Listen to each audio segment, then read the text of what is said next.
Welcome to another edition of Interruptions. I'm your host, Otis Smith. Today we have a basketball legend in the house. I'm telling you, this woman here, you know what? I didn't even know a person can be inducted in so many different Hall of Fame. This is ridiculous. This is ridiculous right here. She has been inducted in the Naismith Memorial Hall of Fame. She was inducted in the Federal International Basketball Hall of Fame, which is better known as FIBA. She was also in the United States Olympic Committee Hall of Fame. She's in the Women's Basketball Hall of Fame, the Georgia Hall of Fame, her hometown Cairo Hall of Fame. I'm talking no other than a legendary basketball player, Teresa Edwards, from Georgia. So I know I love that because I'm from Georgia. How you doing? I'm good, Otis. How are you, man? Thanks for having me. I appreciate you blessing us with your presence, and we don't take it lightly. No, I'm serious. I didn't know somebody could be inducted. All the Hall of Fame she inducted in. What's going on? Hey, That you live long enough, you'll get there, bro. You just got to keep living and keep playing and keep putting it in. hey, that's a testament of how great a ball player when you played that you were that everyone wanted to induct you into the basketball or into their individual hall of fame because you have Yeah, some people who were inducted in the Naismith, sometimes college, or sometimes the college that they came from. With you right. FIBA, whoo, that, Yeah, yeah. That was not. that's That's yeah, big. That's big. You're that's right. that's big. That's some international So, recognition that yeah, I so I'm letting not. everybody know who gonna see that. Put some respect on Teresa Edwards' name. Put some respect on my sister from Georgia. I'm I trying to tell appreciate you. that. I appreciate that. My first question for you today is: when did you know you could make a career playing basketball? When did it hit you? You say, you know what, I can take this thing, past college. When I got my first opportunity to travel abroad directly after college, man, I was All American my senior year. Hmm. And I got an opportunity to go to Italy and play basketball away from America because we had nothing here. Right. And, once I got over there, I didn't get paid that much that first year, but it didn't matter. Somebody wanted to pay you to play. Right. And, getting that first contract was the beginning. That was like, wow. And then I saw what it was like once I was there. I saw exactly how it worked, what other players were getting. And I'm like, I think I'll try. I'll give that another try. And I just kept adding up on the years, and it just kept adding up. And it's amazing to really. It is amazing to think that you're playing the game of your life. You're playing Hmm. something you love to do that you would do it for free. You've been playing it in your front yard. You've been playing it Right. at parks. You've been playing it at the drop of a dime. Somebody say you want to play, and all of a sudden someone's going to pay you to do that. You can't turn that down. You can't So turn that down. And that you know what? I didn't even have this as a question, but now I gotta ask because, and that's what I love that sometimes when we ask questions, you give me a question based off your answer. And you mentioned, there was nothing else at the time, and you had to go overseas, right? hmm hmm How close, far as the feeling of it, when they did the movie Love and Basketball, and Sanaa Lathan's character had to go play overseas. Right. How close was that in real life, far as the feeling? Like, what are you going to Yeah. do? You either going to stay over there, play overseas, be quote unquote a rock star to those Right. people, Right. or come back to United States and there's just not really anything Right. going on. So yeah, right. You're either gonna, get the, I don't know, wherewithal to endure the loneliness because that's really what it was. So Hmm. Love and Basketball really did play. I thought they did a really good job with that, especially at the time the movie came out. Right. I remember that big time because I actually tried to get onto that one. Oh Um, man, they should have had you on. but no, it felt real. I thought they did a really really good job on that one, and it was quite lonely. But when you got together with your opponents, and usually every game we played, there was another American that you knew, someone you Okay. played against in college, older player that I met, that I'd Okay. never seen before. I mean, I remember meeting a young lady by the name of Latanya Pollard. I don't know if you would know her. She's from the West Coast. Latanya Okay. could shoot out of the gym. Like I never knew her while I was in college, but Mm-hmm. just watching her play pro ball, step across half court and just drill shots, like the women's game really missed some great ones when I think about it. But yeah, Wow. I thought they depicted that very well. Life overseas was very lonely. You got to remember, those were rotary down years. You know, those were not internet years. So I it know was you taking me too far back now. You said rotary, boy. one international operator to get them the operator over here to get to your mom. Mm-hmm. So yeah, I just was curious of how. So, like you said, they did a great job depicting They, that they did. the They truth depicted of that that. quite well. So, what was it like when what was the vibe? What was it like the energy when they were putting together that '96 Olympic dream team? Because that's what you women were, was a dream team. Because it when they put that together, we were looking at the women and the men like, oh, it's a wrap. Either way, either team, it's I a wish, wrap. I really wish I could say it felt like a rap, but that was a process, and I really that's what my book is about. It was Black Gold is really depicted in talking about 1996, how all that came together because we were coming off the heels of losing in Barcelona, Hmm. and we had to redeem ourselves in 1996. But the way that women's basketball decided to take this team, put them together, train for an entire year almost prior to the Olympic Games in Atlanta. We would travel. We had tours, domestic tours, international tours, getting ourselves ready. And even within that, I don't think we knew what we were truly embarking on. And then once we got onto, it's like a train going uphill. Once we got on that thing, it started rolling so well, and really America started seeing women's basketball play at a professional level with Yes. that for the first time. How was that like, especially for you coming back home to the state of Georgia? I mean, how sweet was that? To be like, I'm You know, on the team. the sweetest part was being at the Olympics and reciting the oath, which was a huge surprise for me, right? Uh But huh. you got to understand when you play at home, like most of the guys say, most of the girls are saying it now. Mm. It's hard to get that many tickets, man. Like it's Yeah. pressure. Okay. You're thinking about their own things, right? Your mind's Right. got to stay Right. on the game, but you're thinking about this person and that person, and they're coming out of the woodwork, you know? And everybody will take it. But it was beautiful though. I had billboards everywhere at Nike. I was sponsored by Nike at the time. I was all out at Okay. Nike store. Everything was fabulously, in place for me when it came to being back in Atlanta in 1996. So were you having the family members like J.J. Williamson character on the Johnson Family, where somebody was trying to take credit? Now it was me.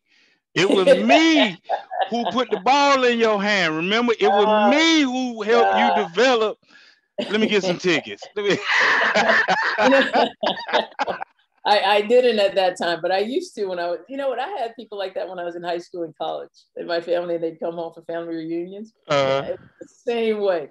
Now you're not the only one. And now I was the first. Hey, hey, hey, come here. Let me tell you something. Tell her who was first.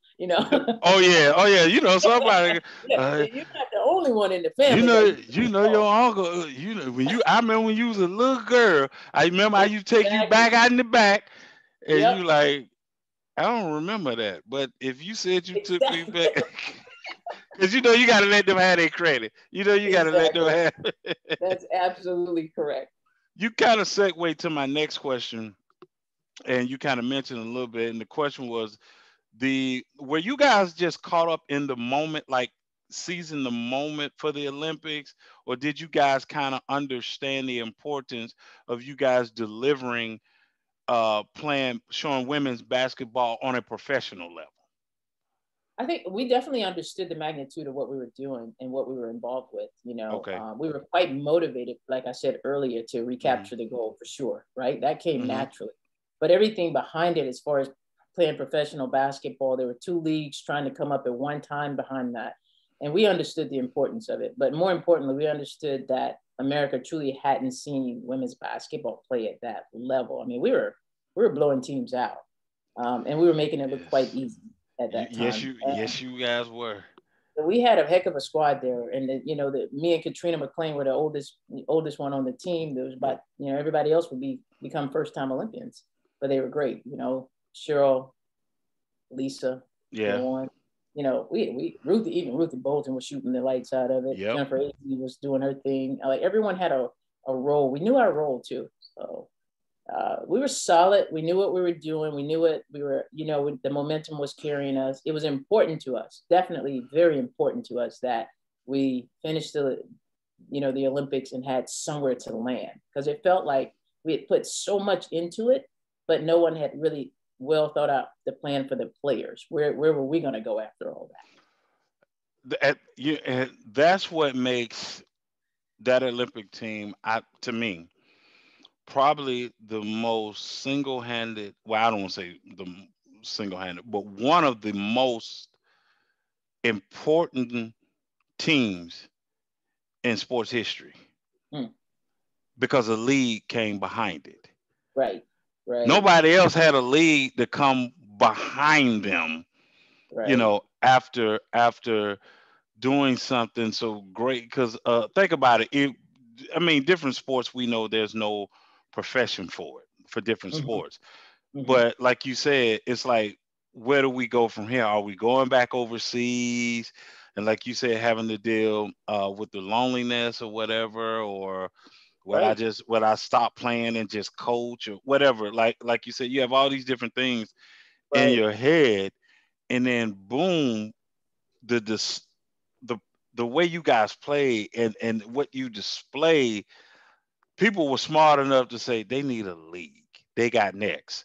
They Hmm. got. I remember the slogan. They got next. Yeah, they got next. And so I got to give it up to you guys. That's up there. That's real big to have a league. That is big. That is big. And there's a lot of little girls counting on that. And to me, I spent many years overseas thinking, man, what about the little girls coming behind me? I really did. I was that Okay. person.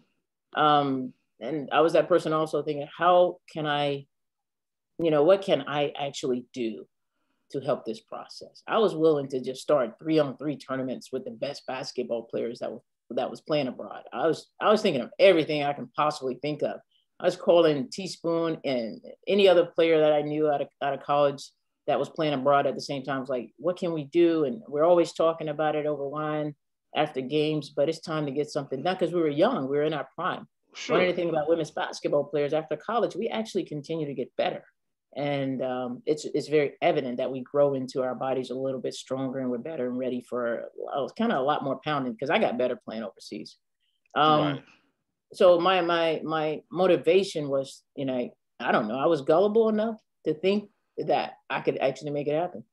Well, that's a good thing about, as you know, being young. You don't, Right. when you're young, it's like, why not? Why not me? What Exactly. you trying to say? We're You the know? richest country in the world. Why can't we Yeah. make this happen? Well, we Yeah. can. That's a good thing about being young. As Yeah. a as a player, what motivated you then, and what motivates you now? What motivated me was winning. Man, I love Okay. to win. I mean, Okay. I love to win. I learned that, in order to stay on the playgrounds, you got to win. So when I went to play, I played Yeah. to win, stay on Yeah. the playgrounds, right? So that was embedded in me at a very young age. And then, later in life, I mean, I had to find new motivations after basketball. I played basketball past 40. Like that's crazy. Yeah. Yeah. So I'm out there playing in the WNBA and I'm turning 40. I'm like, oh my goodness, I got to get a life. So it was really tough finding new motivations. And writing was one of those things that got me. I love writing, but nobody pays you for writing. It was like, hey, this is not equivalent to, getting Right. a check to play ball overseas or play ball here in America. So just a lot of things. I tried broadcasting, I tried coaching at the pro levels. And, I've landed on like teaching and coaching young kids and loving it, honestly. And I think Okay. just having an opportunity to instill good qualities and good values and just, having them go within themselves. I mean, one-on-one talks with kids are like a blessing because you Okay. really get to go inside and help pull out their gifts and talents and make them realize who they are and what they really are, what their capabilities truly are. Sure. What? So tell me more about your book. The Let book go. Black Gold. Yeah. Like I said earlier, it's definitely started in 1996 with that team. It's an experience that, I mean, I didn't want to write a book that until she scored this many points. She played in this many games. She became Hmm. the first American basketball player ever to play in 5 Olympics. That was already out there. So I Right. wanted to tell my journey of coming from Cairo, Georgia, being raised by strong women, and then all of a sudden in 1996, I started dealing with, I had to become a woman because I started dealing with some things I'd never seen before. So Hmm. as a basketball player, you just want to play and be a kid and win, right? Right. The table turned on me. I had to grow up, and I felt like this was a time in my life where I was really dealing with some obstacles in life that someone was trying to, maybe if someone else tells the story, they'll tell the story where they were trying to motivate you. But what I felt was you were trying to take something from me. Gotcha. And you don't have that right to take this game, this gift, this love that I have to play and all that I've given to the game. You don't have the right to dictate that for me. So it was a trial and error. It was like talking about experiences in Barcelona, losing, and then how we came back from that, and Sure. dealing with the repercussions of that as a player that actually played on that team wasn't Hmm. easy to make the 96 team. So Black Gold gives me an opportunity to go deeper within my emotions and share what that's like, how to come through Gotcha. things. Got you. Got you. I had listened to the excerpt, the clips of it, and then I just looked down and I said, "Oh, that a code she put for me to hear the whole book." I said, "All right, I got to go back," because once again, thank you for that because you didn't have to do that, and No, I appreciate it. I'm going to go back and play the audio. You got to That dive into it. You're going to like it. I promise you. I promise you, you're going to email me, call me, you're going to text me, you're going to say, I T, believe it. I I'm believe sorry. it. I'm sorry. I That's all. believe it. That was a good book, bro. That was good. I got listen. I was gonna tell you as a look. You need to come back home. You need to come back to Georgia, and then look. I'm Well, also tell you. I'm also gonna tell you, Teresa. It been raining down here like crazy. It been. I, I told my wife. I said, "Why is it raining every day? What is going on?" my mother tells me the same thing. I can't even go to the grocery store. It's raining so much. I was Oh, like, "Why is it raining everywhere?" I said, "Did we do something as people from Georgia? Did we do God something?" is Raining replenishing the every day. land. You got to see it as a positive. Well, long as when it stopped raining, I see that rainbow. I'm good. There you go. There you I'm, go. Okay, you going a little deep now. You going a That's little. that. Hey, that's that. That's You're that. trying to be reminded of the promises. I got That you. that's the problem. Yeah, with God's promises. Hey, do you think? Let me ask you this here. And I did a thing with Doc Walker who played with the Redskins and Ryan McNeil who played quarterback with the Jets. And so when the whole thing, and I'm just giving you context of the question. So Hmm. when the whole thing came out with Kwame Brown, right? Do you feel that the media covers athletes correctly, the sport correctly, or it's just their narrative that they want to tell on that sport? Now, let me make sure that I know what you're talking about. Which part of Kwame Brown's life story you're talking about? Well, just how and I'm gonna be transparent. I used to be guilty of calling people a bus and saying they didn't work out, right? Right, right, Or because you're buying into what you're being fed, right? Television right, wise, right? right, right, That right, right. just use an example. Uh, here's Teresa. She's number one pick overall. She's this, she's that, and then you have a modest career versus what they think a number one pick overall should have, right? Uh huh. And people want to label you a bust Right, because you didn't live up, quote unquote, to their expectations. right, right, right. So when the whole thing with Kwame Brown came out, far as he was upset because Kwame had been quiet for over 27 years, hadn't said anything of people saying that he was a scrub, he was a bust. And then Right. I had a friend of mine that played football at the University of Alabama, Hmm. and he told me, he said, "Listen, you can never call someone a bust when especially when they have accomplished more than you have." He said, "Now, if your life is not equivalent to what they did professionally," he was like, "Shh, The- Mm. Shh, be quiet.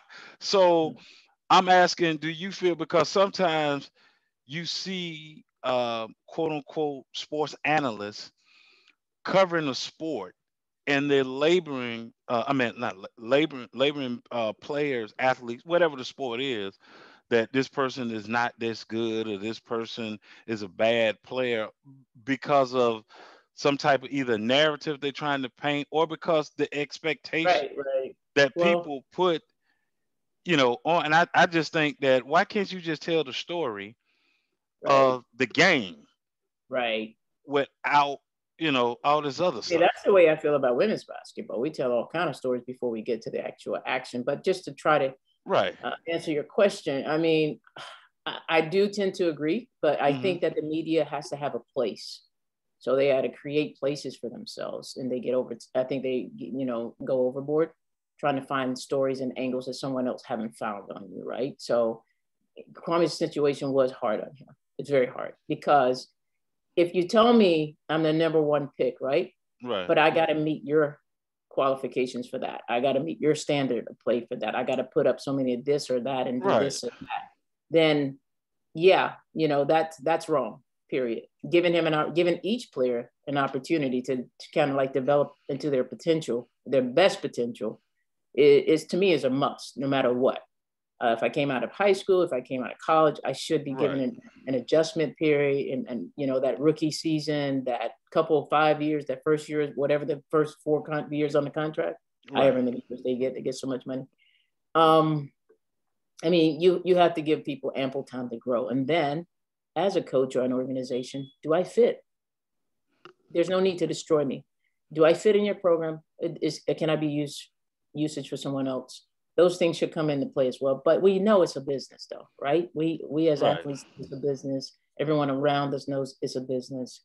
I think we, the athletes, really. I mean, I'm on the early end where we play mostly for the love of the game. But now, no, you don't just have to play for the love of the game because love That's ain't true. paying the bills. It ain't paying Yeah. the bill. But I just think just give kids an opportunity to grow. That's what, because and that's what, because I think that's what happened with Scotty. It's so, because I sat back, and that's why I created my I platform, used to give because Scotty a hard time myself. I ain't gonna lie, but now I'm looking at it differently. Like I should have been a little more patient. As an athlete, you're like out there saying, "Come on, man." when they treat him, like when they say, well, he was just Jordan's sidekick, Hmm.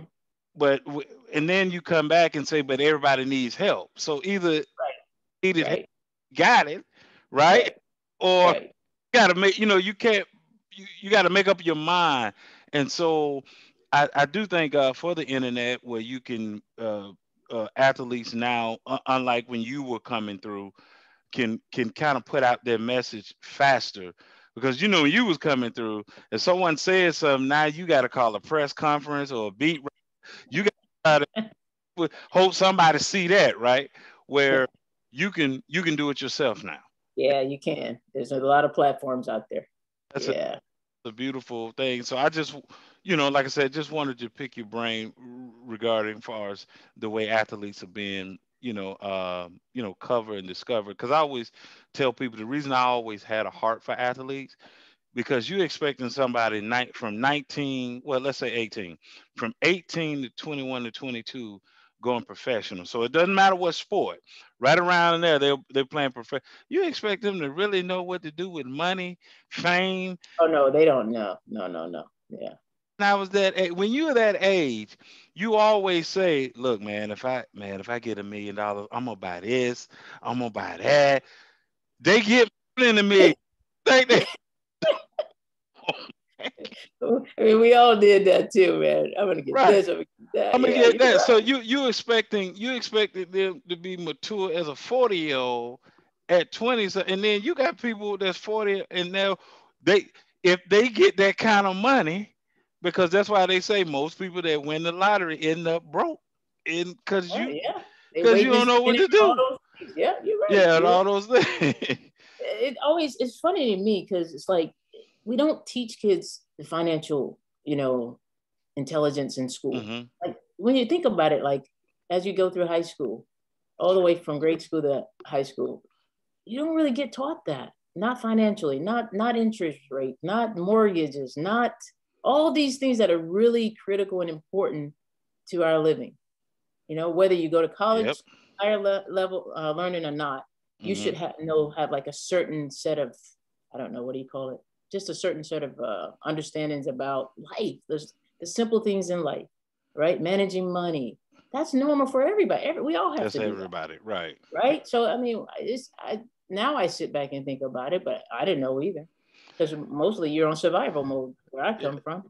Yeah, I mean, with no, but when you young, because you think everything is going to last. Far as athletically, I remember the first time I found out I had got old. I was going to work out. Listen, I was going to work out at LA Fitness, right? Uh, So I would play ball first and then lift weights. So the ball was my cardio.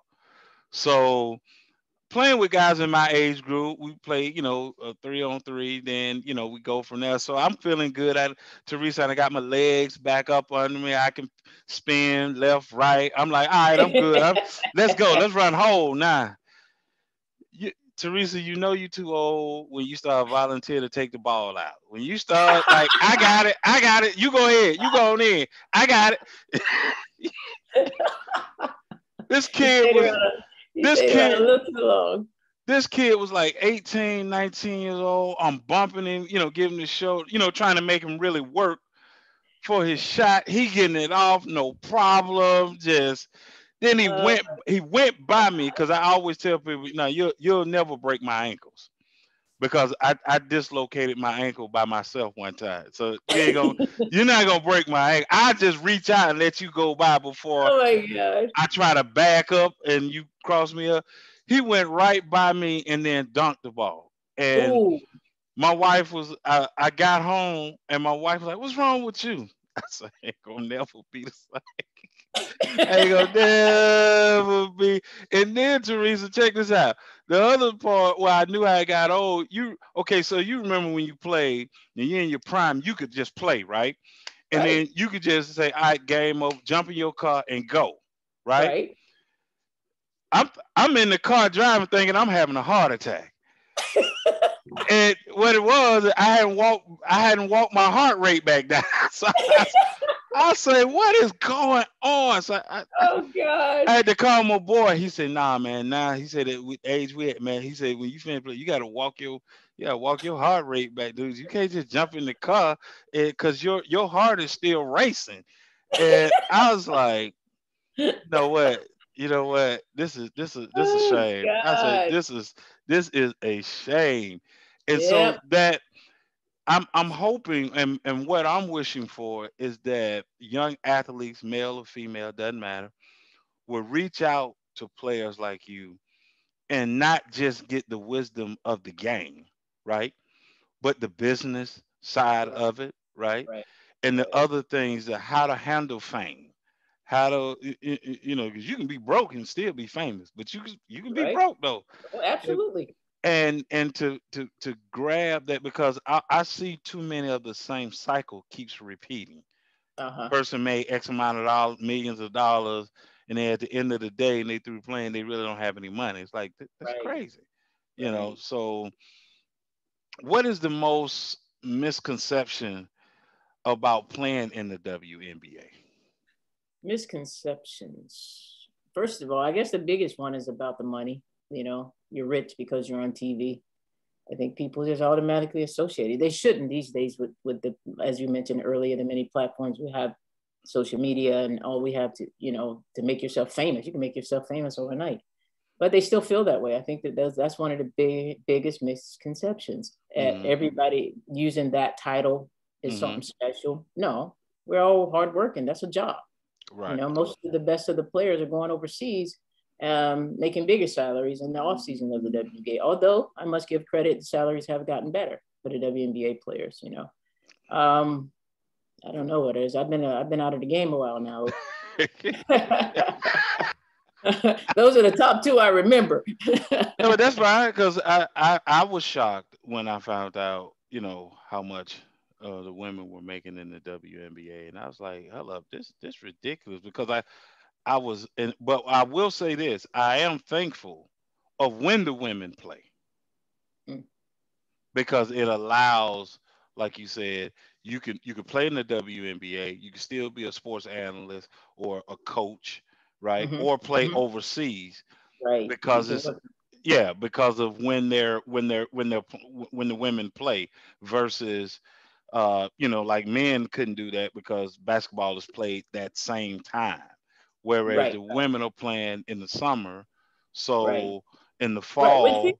Which we really didn't think was wise, but Mm, if I put it together myself, most women graduate from college. mhm, You can get a career after the game. mhm. You can follow your dreams off the court.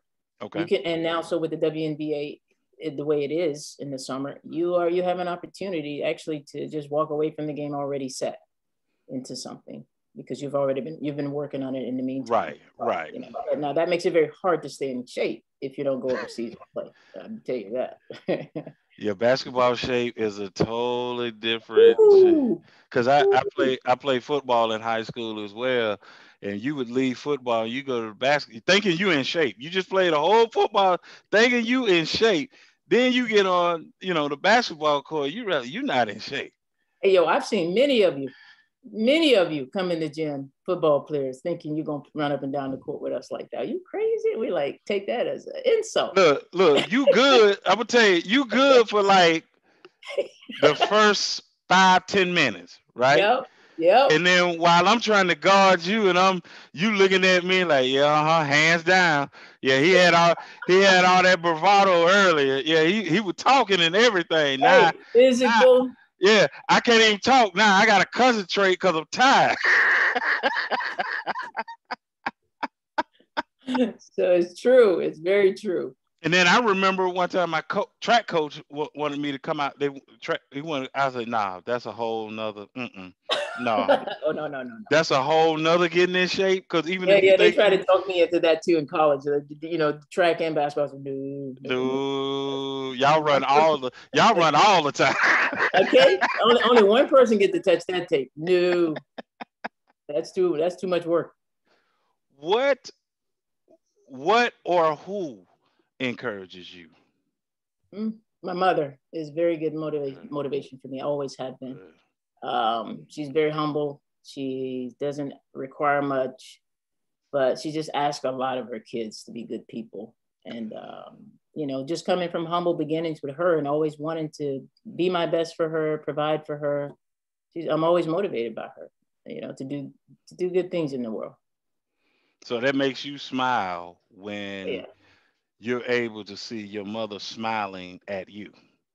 absolutely. It should make Yeah. any child smile like that. Yeah, Yeah, yeah, yeah. That's always a good, because the crazy part is your dreams are your dreams, right? right, But a good parent, that's not their dream. So whether you playing in the WNBA or you just right. working a regular 9 to 5, long as you are, like you said, a good person, you have those values Hmm. that they instill in us, they're happy. Right. But when you supersede that, for them, it's like they really just, they're I got really to the point my excited. mom's just tired of it. She said, you doing what, baby? Okay. All right.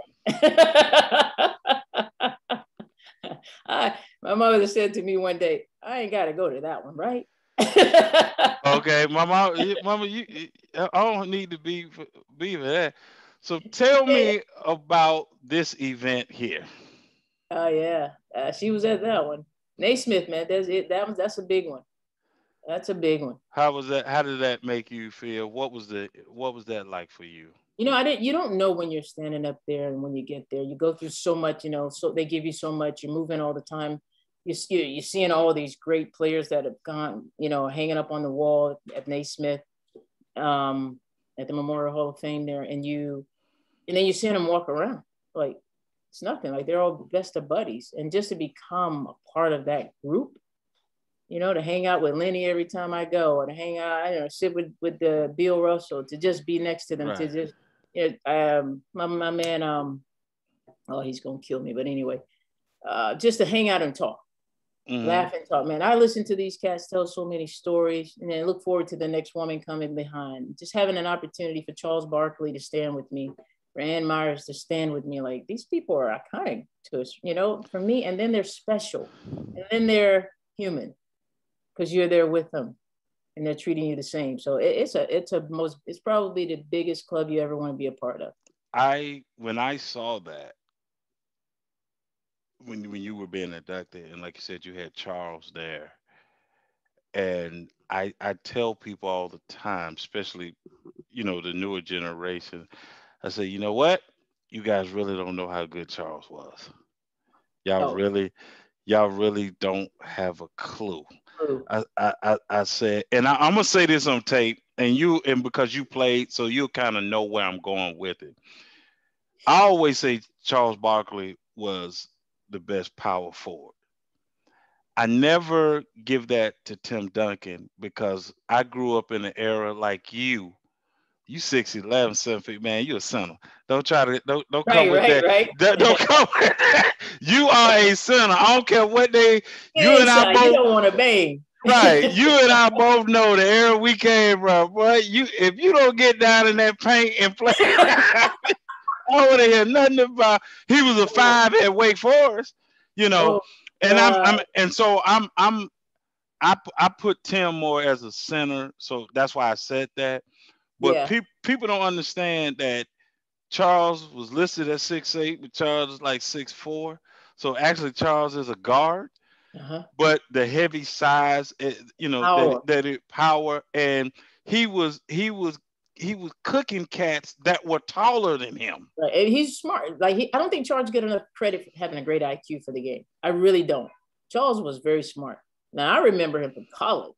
He'd come in Georgia and Oh, the play us, man. round bound, He'd come in yeah. there and he'd tell us to shut up. And then we get mad and then he'd do something else and tell you to sit down. Charles would just keep coming. That's when I fell in love with Charles. I'm like, who is this guy? I had never had a favorite NBA team, but I always rooted for certain players in the NBA, and of course Charles was one of them. But his commercial, I got it and I understood it, and I couldn't figure out why nobody else could understand when he Uh-huh. said, "I'm not a role model," just Right, because. right, It's not like he said, "I'm not a role model," and then the thing cut off. right, right, He right, said, "I'm right, not a role model just because I can dunk a basketball." right, What he's trying to get y'all, what people to understand was right, he could be a crazy person off the court. right, So as parents and leaders in the community, you should be the role. And I never understood right. why people didn't understand that. I So totally got it too. I thought they were trying to, just switch it up. But I mean, that's the media. As long I as you know, said, see to me, yeah. coverage. I mean, trying to hold us accountable, is true. As athletes, well, I don't like to put myself in a category with the guys because Lord knows they've been given, No, given, you in the but category, man. When you in that many uh, Hall of Fame, when you in that many Hall of Fame, you in the same category. I just think their journey is just too different, man. The private planes and lobsters and on the planes and things. We've been sitting in domestic planes and Oh, traveling oh, I see hard. what you're saying. Okay, Yeah, I so see I what you're kind of saying. keep us Yeah. on the side until we get there. But other than that, I mean, I understood like you did tremendously, like he said. But I always say that we are accountable for who we are. But I understood that it starts at home. I actually have another book, self-published book called Dream with Faith, Legacy Poetry, and I put one of those role model quotes, poetry poems in there as well because it does start at home. I want your kids to be better than me, you know. Right. Yeah. Mm-hmm. What two final questions. What's what's next for Teresa Edwards? Lord only knows. I really want to begin to help women tell our stories. Women in sports tell the powerful stories, and I think that's just one of the things the world has let slip through the crack. It's the only thing you really have room for right now when you really think about it. The powerful stories of women that have done great things in sports world.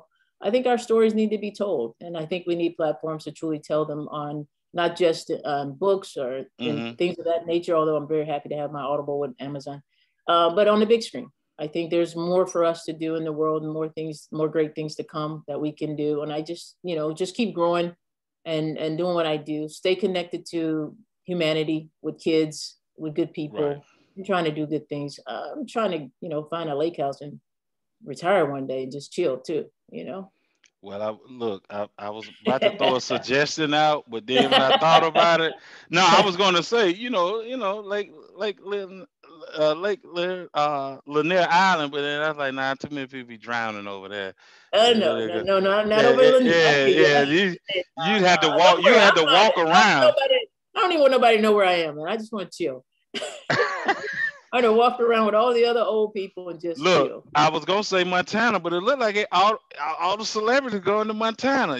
There's nowhere to run. You just got to find what feels Nah, good to you. I tell you what, you probably could go in two places, about three places off the top of my head. You probably could go. Nobody would know who you are. But you don't say With, it. well, they not gonna know you there. It ain't like you getting ready to say, yeah, I'm going tomorrow. So I was gonna tell you like, Oklahoma, Nebraska, or Vermont. I'll look into that. Oh, Yeah. I I'll always look said into I that. wanted to visit those places, but I'm not gonna lie. I love Georgia. I'm born and raised. I I can't love leave Georgia. Georgia. I I love can't Georgia. leave. I I can't love Georgia. leave. No, but you travel more than I'm just not starting to travel. You travel Yeah. places, Yeah, and I so feel blessed that basketball allowed me the opportunity to travel the world like that because there's more places to call home than where you were born when you see the sure. world. Yeah, I met so many people, man. I've been able to in just indulge in different cultures around the world that I just feel at home wherever I want to be. Well, that's probably because nine times out of no, I'm sorry, 10 out of 10. That's probably because you still being Teresa Edwards. You're not Uh, changing. You're not changing up just because you switch locations. You know no, how no, to move based on where you are, but you're still yourself. I'm doing So my that best. right, Absolutely. that's what allows you to call each place, home. And where you said it, but if you could let everybody know again where they can get your book. Yeah, I want everybody to take a crack at this and listen to. It's an Amazon Audible, and it's in my voice. And I'm getting some really, really, really good feedback, good ratings on the book so far. People are loving my voice. They're loving how I'm dictating the story and talking. And AmazonAudible.com. Go get it. Come on. You Give it a know shot. what? It's more than basketball. Before I let you go, you know what I would love to see you do. It may not be the thing you want to do. I'm just an idea jumped in my head. Is on the high school and maybe the college level, right? Uh-huh. Is to do what Kobe was doing, Which was? the details of the game when he would Uh-huh. break down. On Uh-huh. ESPN, he was breaking down. Right. So, but I'm talking like maybe for you, the way you may want to move is more independently to be Mm-hmm. able to audio because you have a great voice. Like I said, for the when I listen to the excerpt of the book, is to be able to audio and be able to tell because you played at each level, right? So you're Mm-hmm. able to tell because at high school it's free flowing, right? They just up and down. Right. They look like they Right. running suicide. Right. In college, now a kid gets shocked because he see that 2-3 zone and he don't know what to do with that, right? And so then he or she starts to get a charge, and then if they're Right. fouling out of the game early. Right. So I would love Yeah. to see you do something like a details to be able to show them how to be able to play whatever that defensive is. Yeah, How to be able how to see to the game. You got to see the yeah game. You got to have IQ for the game. You got to have a love to understand the game, understand the gaps and spacing, yeah timings, other teammates. There's a lot that goes on out there very fast. because And you could do that, and then you could actually put that out to different universities, who would pay for your services. Understand? I'm talking about yo, money. you I ain't talking you about free. you ready to do this? You look like you already know what to do. Hey, I know people now. I know people. One thing I'm good at is connecting people. I But see. I just see that you would be, like I said, real good at doing that and helping young men and women to be able to maneuver. And then, of course, you let in the universe because sometimes, as you know, sometimes you don't listen to the coach. Sorry. Just the True, coach is true, almost sometimes like a parent. You hear it over and over and over, but then true. to have a neutral voice and this audio, well, video, And now they say, oh, okay, that's what coaches been trying to tell me to do. Right. And now Right. it hits home, and now it's Very true. yeah. Very true. Got to I could think about that one. I got to I think could about that. I could see you doing being very. It's day. It just jumps when it jumps in my head. I have to let you know.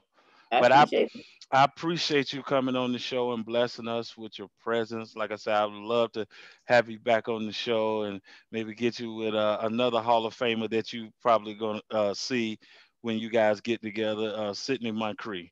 And Oh yeah. Yeah. yeah, Yeah. so we do something like that later this year. So make sure Sounds you good. stay safe and stay blessed as well. You too. Thank you very much, Joe. No problem. Salute.